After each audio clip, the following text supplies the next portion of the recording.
Sasa huu ni mfano wa barua ya kuomba kuandikishwa Jeshi la Wananchi JWTZ, ama unaweza ukasema barua ya kuomba kazi jamani kubalika. Anwani yako wewe isiwe na jina, ukuta mtu ameweka anwani yake na jina lake. Hapana, katika anwani weka mtaa, weka sanduku la posta la mtaa ambao unatokea. Kwa mfano huyu anasema mtaa wa Kambangwa, sanduku la posta 1248 Kinondoni, Dar es Salaam. Akaweka na tarehe pale, tarehe 15 mwezi wa 4 mwaka 2026. Lakini hatua ya pili, unatakiwa uandike anwani sahihi ya wale ambao unawatumia barua hiyo. Ukikosea anwani yao utakuwa umekosea sana. Sasa anwani sahihi ni hii hapa: Mkuu wa Utumishi Jeshini, Makao Makuu ya Jeshi, sanduku la posta 194 Dodoma, Tanzania.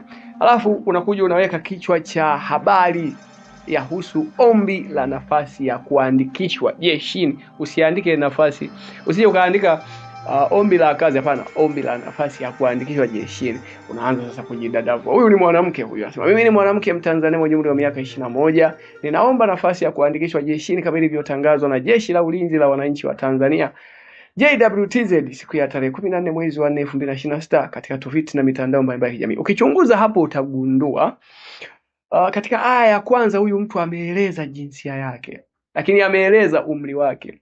Alafu ameeleza anaomba kazi gani ama anaomba jambo gani, na ameeleza imetangazwa wapi, siku ya tarehe ngapi. Hiyo ni aya ya kwanza. Aya ya pili unaeleza elimu yako, na pengine hata kama una uzoefu wa kazi utasema. Sasa yeye anasemaje hapa? Nina elimu ya kidato cha 4, nimetunukiwa cheti na NECTA na nimesoma katika shule ya sekondari Kishapu na kuhitimu mwaka 2025. Aya inayofuata ya tatu unatakiwa useme kwa nini kazi hii upewe wewe. Yeye anasemaje? Kutokana na kuwa na elimu inayotakiwa, afya nzuri na akili timamu, tabia njema na nidhamu nzuri, ninaamini kwamba ninastahili kuandikishwa jeshini. Alafu aya ya mwisho, matarajio yako na utayari wako wewe, kwamba uko tayari kwa usaili.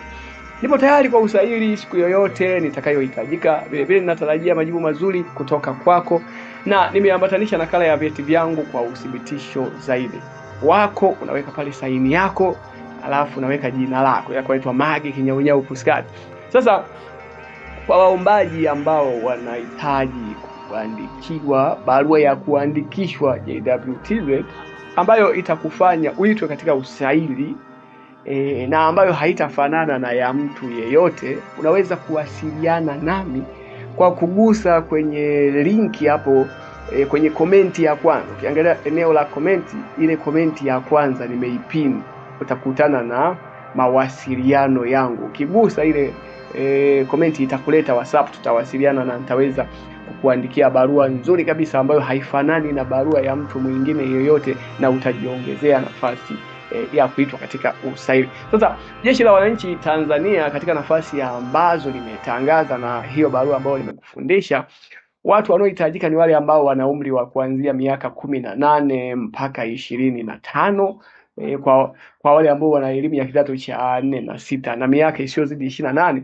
kwa wale wanaotoka vyuoni. Kwa hiyo kama uko na hizi sifa, una hivi vigezo, usishindwe, usiache, andika barua na utaweza kupata kazi hii. Sasa pia unapotuma maombi haya, kuna maelekezo pia ambayo yametolewa. Unapotuma maombi haya, unaanza na barua yako ambayo ndio tunaweza tukakuandikia, ama unaweza ukatazama mfano huu ambao tumeutoa andika mwenyewe.